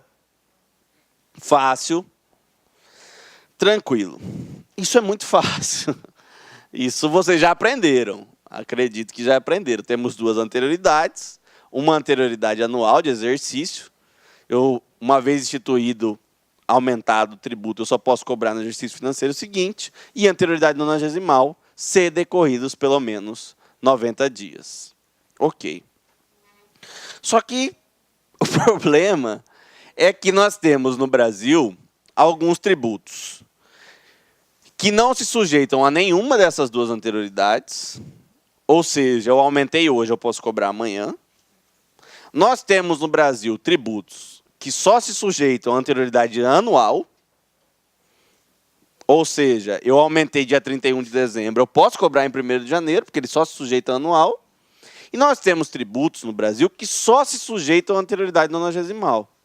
Eu posso cobrar no mesmo exercício, desde que decorridos pelo menos 90 dias. E o que você precisa fazer com isso? Infelizmente, gente, não dá para aplicar aquela regra, né? Nossa, eu gosto de estudar para aprender e... Nesse ponto não dá. Nesse ponto, infelizmente, é decorebinha mesmo. Você vai ter que decorar. Talvez você não vai conseguir decorar na ponta da língua, você não vai conseguir saber. Mas pelo menos na hora da prova vai tocar o sino para você. Você vendo aqueles tributos lá na sua frente, vai te dar um alerta que vai falar, pô, esse aqui, acho que está dentro daquelas exceções. Certo? Eu vou passar para vocês, graças a Deus eu não trouxe, porque senão ia estar nego procurando aí desesperadamente, para trás, para frente. Mas eu vou passar para vocês uma tabela, o pessoal vai mandar no e-mail de vocês, com ponto por ponto. Mas agora, só presta atenção no que eu vou falar. Porque para que o imposto não se sujeite a nenhuma anterioridade, você tem uma justificativa lógica. Então, vamos tentar assimilar aqui. Vamos primeiro falar dos tributos que não sujeitam a nenhuma anterioridade. Nenhuma. Eu instituí hoje, eu posso cobrar a partir de amanhã. Certo? Vamos de novo para o exemplo que eu dei. Na questão do arroz e do computador. Se eu fosse esperar 90 dias para que o aumento do imposto de exportação do arroz passasse a valer, eu ia pegar e ia exportar tudo que eu podia, não ia? Dentro desses 90 dias? Ia ser efetiva essa norma? Ia atender o fim dela? Não. Então, o imposto de exportação, em razão da urgência, olha, para de exportar agora, porque senão o Brasil vai ficar sem arroz, ele não se sujeita a nenhuma anterioridade. Todo mundo comigo aqui? Então, primeiro tributo que não se sujeita a nenhuma anterioridade. Imposto de exportação. Segundo tributo que não se sujeita a nenhuma anterioridade. Imposto de importação. Certo? Porque senão eu ia pegar todos os computadores da China, dentro desses 90 dias, e ia fazer um estoque aqui e pronto, estava resolvido o meu problema. Certo, gente? Todo mundo comigo? Então, imposto de importação, imposto de exportação, não se sujeitam a nenhuma anterioridade. Tem mais algum, professor? IOF. IOF não se sujeita a nenhuma anterioridade. Também é o imposto sobre operações financeiras. Às vezes o mercado financeiro precisa de um estímulo ou de um desestímulo e precisa ser rápido. Precisa ser para ontem. Ok? Então, não se sujeita a nenhuma anterioridade. Importação, exportação, IOF. Beleza? Que mais, professor? Imposto extraordinário de guerra. Nós temos uma modalidade tributária no Brasil que se chama Imposto Extraordinário de Guerra. Ele também, Carlene, por uma razão muito simples, não se sujeita a nenhuma anterioridade. Por quê? Imagina que o chinesinho lá, o Kim Jong-un, declare guerra ao Brasil. Se eu for poder exigir esse imposto extraordinário de guerra só no exercício financeiro seguinte, já foi, né? Aí liquidou o Brasil. Conseguiram entender a razão? Então, o imposto extraordinário de guerra, instituir hoje, eu posso já cobrar amanhã, em razão, lógico, da urgência. Ok? Tem mais algum, professor? Tem. Empréstimo compulsório decorrente de guerra ou calamidade pública. Também não se sujeita a nenhuma anterioridade. Empréstimo compulsório decorrente de guerra ou calamidade pública. Também não se sujeita a nenhuma anterioridade. Pela mesma razão do anterior, né, gente? Tem uma calamidade pública. A Itaipu estourou, está alagando o Brasil inteiro. Aí vamos esperar 90 dias para poder cobrar esse empréstimo compulsório.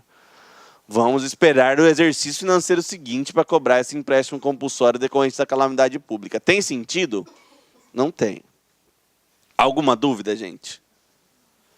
E aí, estão entendendo? Ressalto mais uma vez, esses tributos vão ser passados numa tabelinha para vocês depois, tá? Não fica... Ah, tem a tabelinha aí? Aí essa turma vai colocando coisas assim, cara. Um absurdo. Beleza, já olha lá eles aí.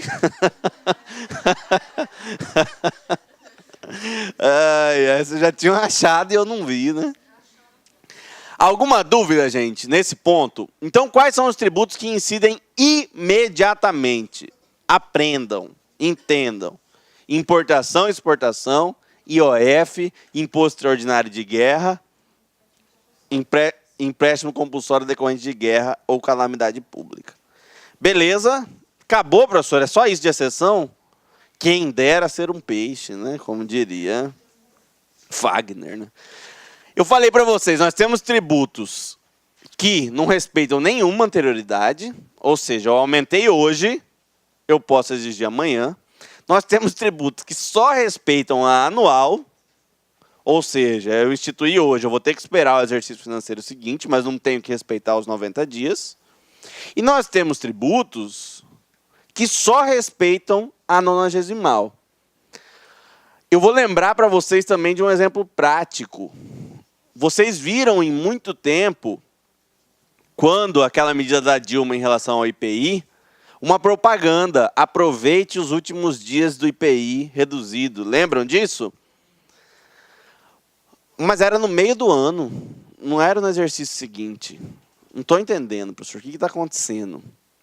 Bom, o IPI é um exemplo, gente, de um tributo que só respeita a anterioridade nonagesimal. Ele só obedece os 90 dias. Ele não obedece a anterioridade de exercício. Todo mundo comigo aqui? Ok? Então, por isso que Dilma aumentou em janeiro, depois de 90 dias, esse aumento já estava válido.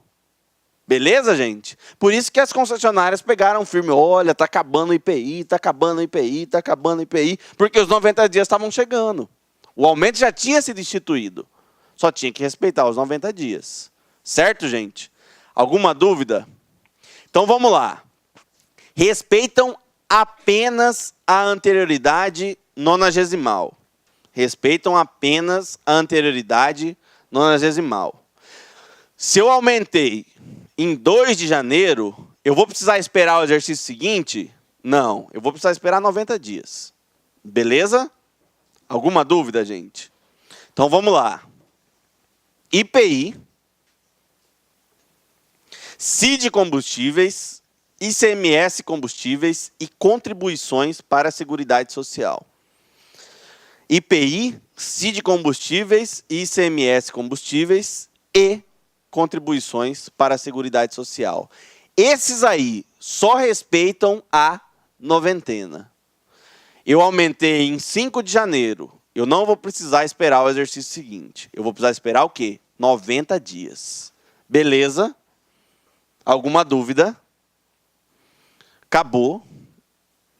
Mais uma vez, né, Carlinhos? Quem dera ser um peixe, né?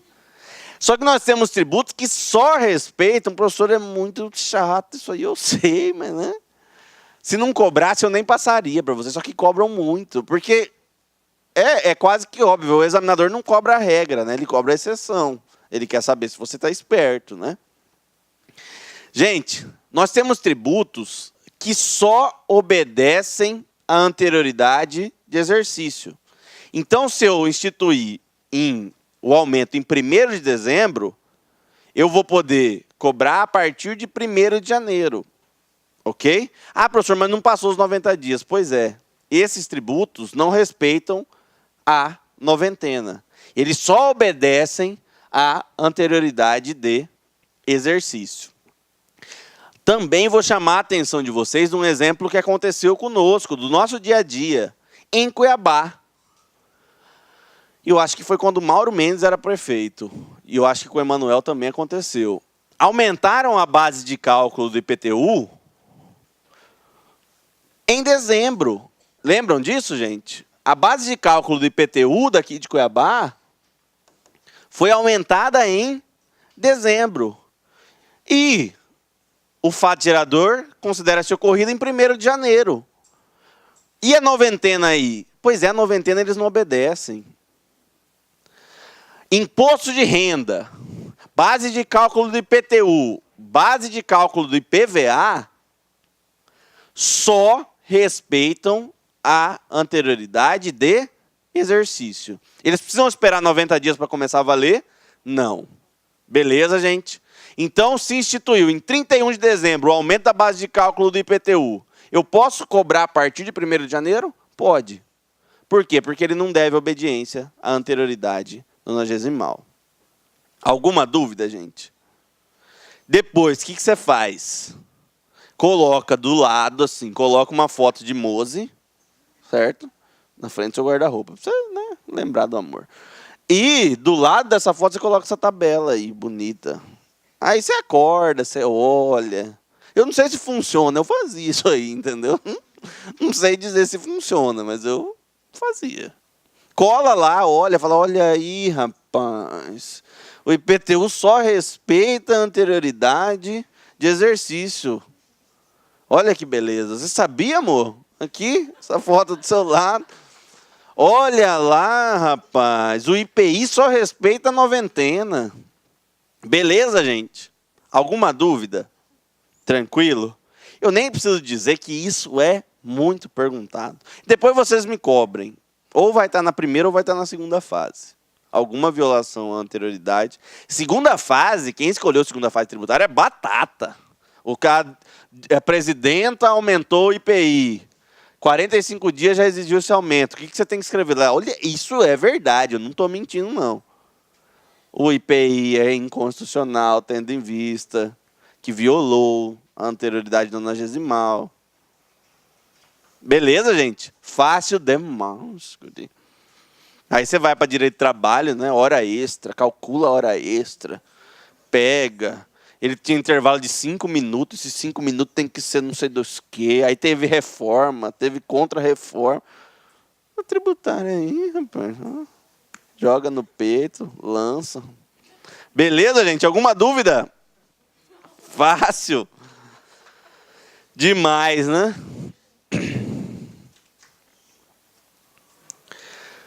Oi. Não, aí não entra nessa exceção. Aí impostos residuais tem que... Boa pergunta. Gente, o Paulo Guedes cria em 1º de janeiro um imposto residual. Quando que ele vai poder cobrar? Só em 1º de janeiro do exercício seguinte. Por quê, professor? Tem o imposto residual, está dentro de alguma daquelas exceções? Não. Ok? O negócio fica tão difícil porque a exceção se torna meio que regra, né? De tanto que é exceção. Você fica confuso por conta disso, né? São tantas exceções que você acha que a exceção é a regra, mas não. Dá um exemplo de regra. ITR. Eu aumentei o ITR, a base de cálculo do ITR, em 15 de março de 2018. A partir de quando que ele vai poder ser exigido esse aumento? 1º de janeiro do exercício seguinte. 1º de janeiro de 2019. Beleza? Tranquilo? Eu aumentei a base de cálculo do ITR em 15 de dezembro de 2018. Ele vai ter que respeitar a anterioridade anual, só vai poder ser cobrado em 2019, no outro exercício, e respeitar também os 90 dias. Beleza, gente? Tá todo mundo comigo? Passa de novo, seu supervade aí, que eu não sei onde que eu tô aqui.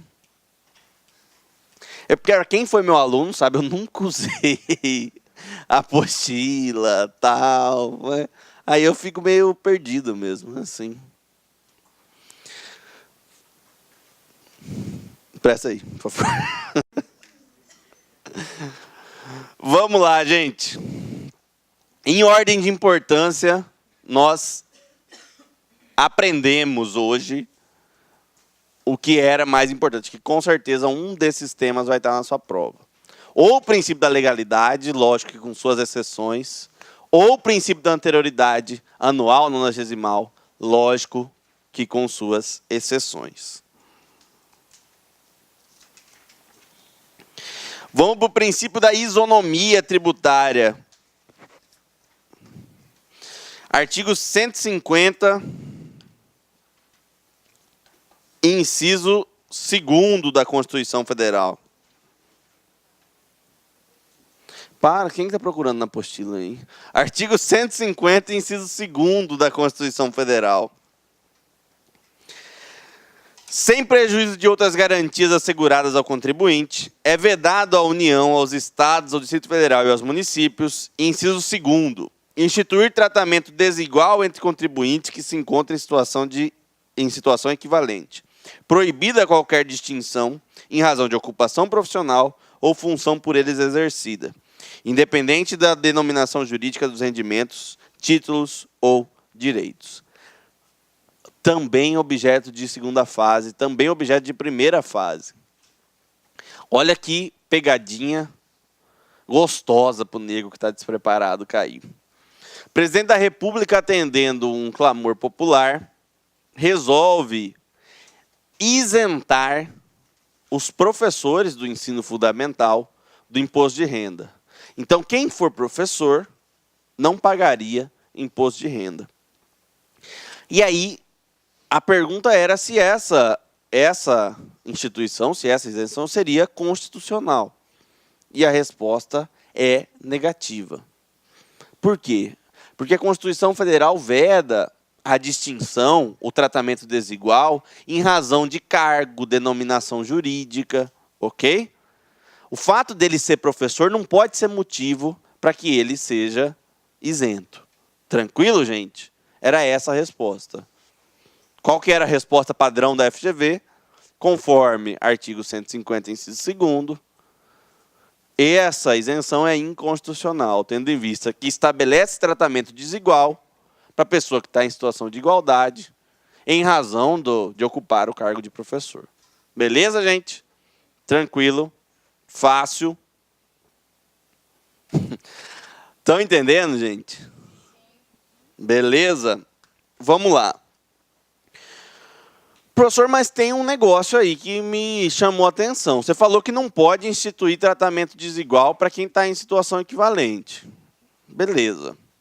Mas tem a tal da Zona Franca de Manaus, que tem um regime tributário bem mais simplificado.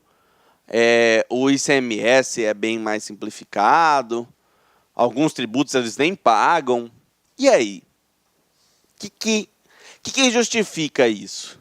E aí eu respondo para vocês. Quem dá essa autorização é a própria Constituição Federal. A Constituição Federal autoriza o tratamento desigual para quem não esteja em situação equivalente. Certo, gente? Lembra daquela ideia de isonomia? Tratar igual os iguais e desigual os desiguais na medida de sua desigualdade. Primeira coisa que você aprendeu no curso de Direito, ficou metido, né? Começou a repetir esse princípio da legalidade, né? Não há crime sem lei anterior que o defina. Não adianta. Bom, a Constituição autoriza, gente, a União a instituir tratamento diferenciado em razão da localização do espaço geográfico. Por quê? Vamos imaginar tentar pensar com um exemplo prático aqui. A empresa Sony quer construir uma fábrica. Você acha que ela vai para São Paulo, onde ela tem, primeiro, facilidade de distribuição. Segundo, seu mercado consumidor maior está no Sudeste, Nordeste. Então, é muito mais barato o transporte. Ela vai para São Paulo ou ela vai para Manaus? Lógico, ela vai para São Paulo. Manaus, a densidade da população é muito menor, é longe, então se ela precisar transportar, ela vai ter uma certa dificuldade. Bom, e aí, o que o Constituinte faz? Olha, eu vou dar um tratamento diferenciado, um tratamento tributário mais favorável para quem for para Manaus, para quem for para a Zona Franca de Manaus. Ok? Isso não é violar a isonomia, gente. Pelo contrário, isso atende à isonomia. Que eu estou tratando de forma desigual quem está em óbvia situação de desigualdade. Certo? Eu falo, olha, você vai ter um tratamento tributário privilegiado se você for para Manaus. Porque eu sei que você vai gastar mais com transporte, porque eu sei que você vai gastar mais com logística. Então, você vai pagar menos imposto para compensar para você ir para lá. Ok, gente? Alguma dúvida? Tranquilo? Fácil? Todo mundo entendeu? Deixa eu só ver meu tempo aqui. Rapaz, passa rápido, né? Para mim, né? Não sei para vocês. Se passa rápido assim. Beleza, gente? Alguma dúvida?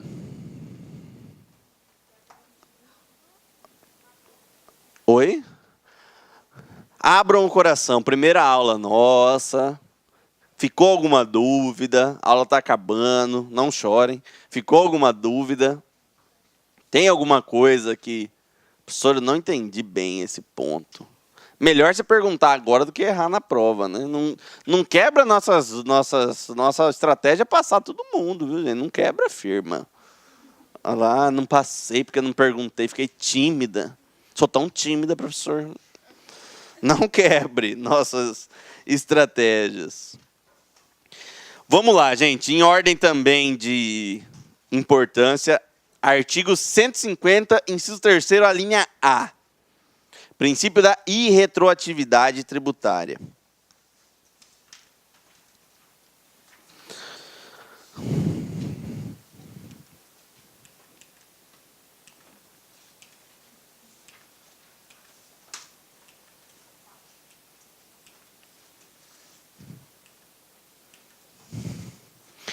Princípio da irretroatividade tributária. Sem prejuízo de outras garantias asseguradas ao contribuinte, é vedado à União, aos Estados, ao Distrito Federal e aos municípios. Inciso 3º. Cobrar tributos em relação a fatos geradores ocorridos antes do início da vigência da lei que o houver instituído ou aumentado. Princípio da irretroatividade tributária. O que esse princípio basicamente diz? Olha, você não pode cobrar tributo em relação a fato gerador que já passou. Como assim, professor? Não estou entendendo. Imagine que eu aumentei hoje a alíquota de imposto de renda. Aumentei hoje a alíquota de imposto de renda. Esquecendo a anterioridade, viu, gente? A partir de 1º de janeiro ela passa a valer, certo? De 27,5% passa para 37,5%. Ok? Gente, o que isso quer dizer? O que o princípio da irretroatividade tributária quer dizer? Olha, você não vai poder cobrar tributo retroativamente lá ao ano de 2015. Ok? Estão entendendo, gente? Você não pode retroagir a lei de hoje para se aplicar a 2015. Estão entendendo, gente? Por quê? Porque 2015 já tinha uma outra lei, tinha uma outra disposição normativa aplicável àquela época. Você não pode aplicar o direito de forma retroativa. Vamos tentar fazer uma analogia ao direito penal. Se eu... inclusive é um projeto nosso aí na Câmara, quando eu for eleito. Se eu colocar... Olha, é proibido andar com camisa do Corinthians, Flamengo, da Gaviões ou da raça, né? Da raça rubro-negra. Bom, aí você está hoje com essa camisa, a lei vai ser aplicada a partir de amanhã. Eu posso retroagir para alcançar você hoje? Posso retroagir para alcançar o bando de louco lá no Pacaembu ano passado? Não. A lei se aplica daqui para frente. E é a mesma coisa no direito tributário. A lei tributária vai se aplicar aos fatos geradores que ocorreram daqui em diante.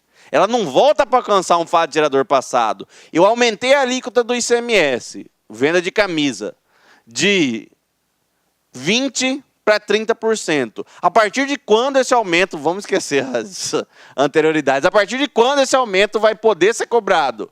A partir dos fatos geradores que sucederem a edição da lei. Eu não posso vir e aplicar lá atrás a camisa que Renato vendeu lá há 2 anos atrás. A lei não alcança fato gerador pretérito, passado. Ok? Alguma dúvida, gente? Tem exceção? Of course, né? Do inglês, né? Of course. Claro que tem exceção. Não é bem uma exceção, para falar a verdade. É um detalhe que vocês têm que ter. A lei não se aplica a fato gerador pretérito. A lei vai se aplicar daqui em diante, certo? Mas tem alguma possibilidade no direito tributário que a lei pode retroagir? Tem. Quando? O CTN diz que a lei pode retroagir para alcançar fatos pretéritos em matéria de penalidade tributária. Quando essa penalidade, a nova penalidade, for mais benéfica ao contribuinte. Olha para mim aqui, vai estar no seu material. Olha só, o CTN diz o seguinte, olha, lei tributária só aplica a fato gerador futuro. Ótimo. Mas e se você tomar uma multa de 100 mil hoje e amanhã foi editada uma lei diminuindo essa multa de 100 para 50 mil?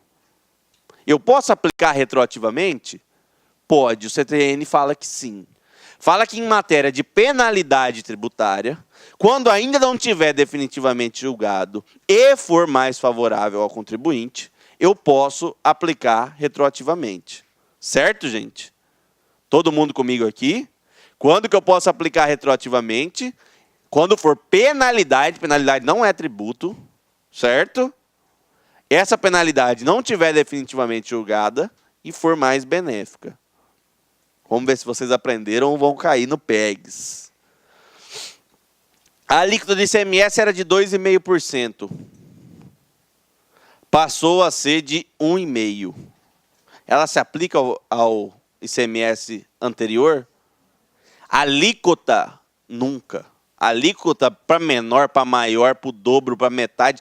Nunca a alíquota retroage. Certo, gente? O que pode retroagir?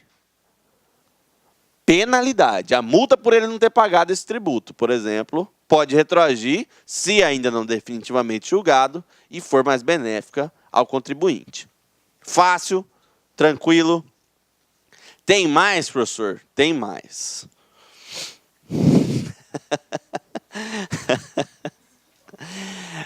Ai, ai. Também é possível retroagir, esse foi um tema que foi até o STJ, e o STJ falou, olha, é possível sim. Retroagir a norma que institua, de forma mais eficaz, medidas de fiscalização tributária. A norma que institua de forma mais eficaz medida de fiscalização tributária pode alcançar fatos geradores antigos. Dá um exemplo esdrúxulo e aí eu vou para o exemplo que aconteceu mesmo. Imagina que hoje, né, ainda temos o direito à propriedade. A casa é asilo inviolável, barará, bururu. Então, hoje, um fiscal de tributos não pode entrar na sua casa, lá igual o Highlander, pá, pulando lá dentro, falando, você construiu um quarto a mais aqui, então seu IPTU vai ser maior. Ele não pode, ok? A casa é asilo inviolável.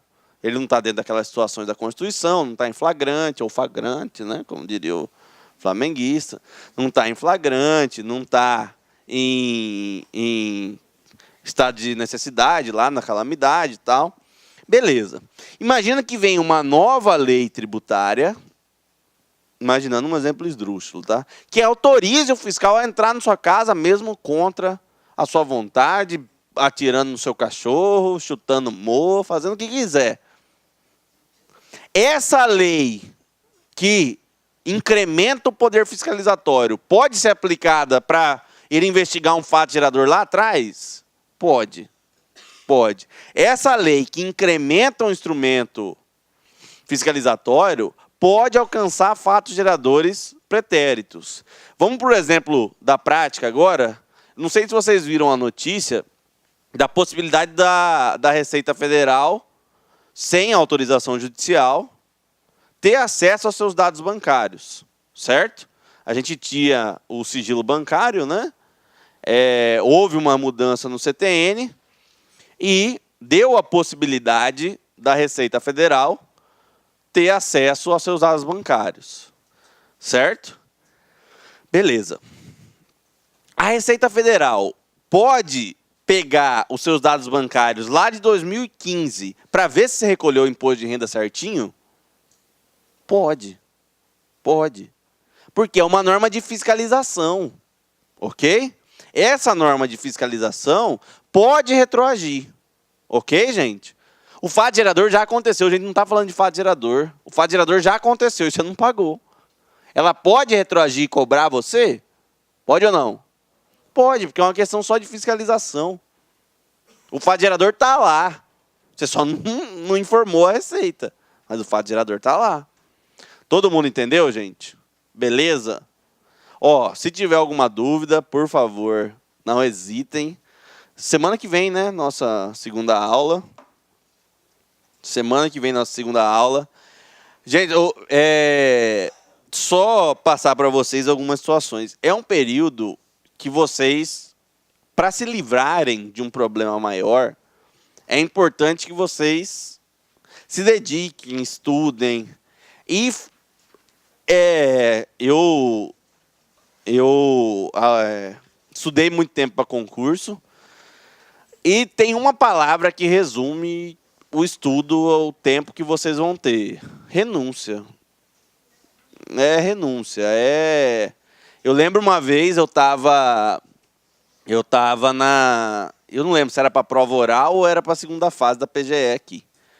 Aí eu fui, falei para minha esposa, falei, meu amor, ó, na hora que eu quiser parar, você